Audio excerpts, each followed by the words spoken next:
You know how some stories of failure are just the end, a definitive full stop? But what if it isn't?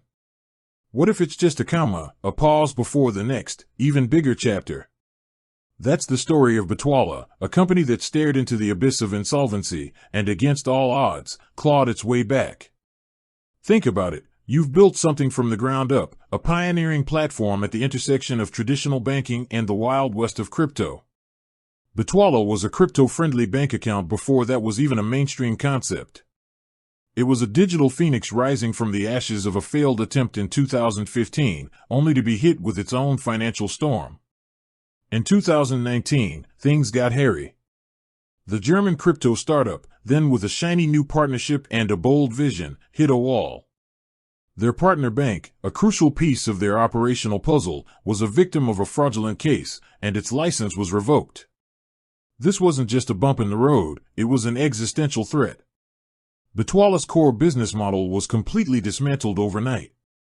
This forced them into a state of provisional insolvency, a legal limbo that could have easily been the end. This wasn't just a business problem, it was a crisis of trust. Users' funds were safe, thanks to the German deposit insurance scheme, but the platform was a ghost town. The question wasn't if they could restart, but if anyone would even come back. So, how did they do it? The return of Bitwala wasn't a single magical event, it was a multifaceted, strategic comeback built on three key pillars: finding the right partner, radical transparency, and a strategic pivot. First, the partnership. The team knew they couldn't go it alone.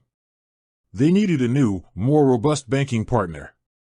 This wasn't just about finding a bank, it was about finding a bank that shared their vision and was willing to navigate the complex regulatory landscape of crypto. They found this partner in Solaris Bank, a Berlin-based fintech known for its banking-as-a-service model.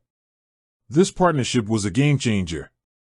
It allowed Bitwala to rebuild its foundation from the ground up, with a more secure and scalable infrastructure.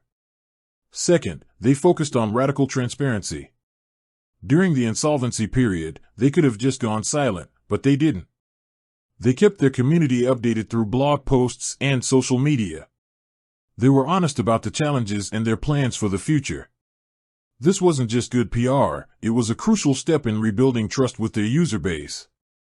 They showed that they were committed to their users, not just their business.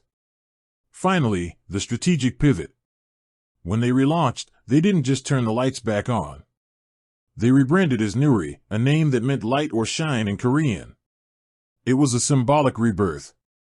They also expanded their offerings, introducing new features like a savings account that offered interest on Bitcoin deposits and a wider range of cryptocurrencies. They positioned themselves not just as a crypto exchange, but as a full-fledged crypto banking platform. The journey wasn't smooth. They faced market volatility and new competitors, but they had a solid foundation. Their story is a powerful reminder that failure isn't always final. It can be a catalyst for reinvention.